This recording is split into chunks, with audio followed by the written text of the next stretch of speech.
Powerzest Dyna Disc has garnered significant attention from engineers, researchers, and investors across the wind energy sector. Its patented rotor architecture achieves a 20 to 23% increase in aerodynamic efficiency over conventional aerofoil blade designs, particularly under low wind conditions, where performance gains are most impactful. To validate these results, extensive real-world testing was conducted at our R&D facility in Mumbai.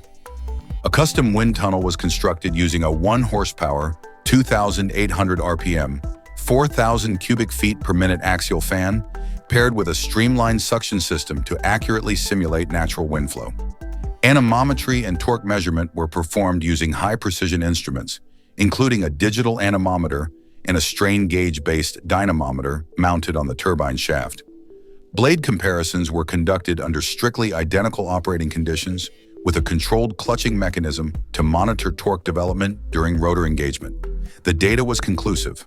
When fitted with the Dynadisc, the turbine consistently delivered higher torque output and initiated rotation at significantly lower wind speeds than the baseline aerofoil blades. These findings confirm that the Dynadisc is not only a novel design, it's a proven performance upgrade. As we continue refining the system for diverse global wind profiles, the Dynadisc stands poised to become a disruptive force in distributed and utility-scale wind generation.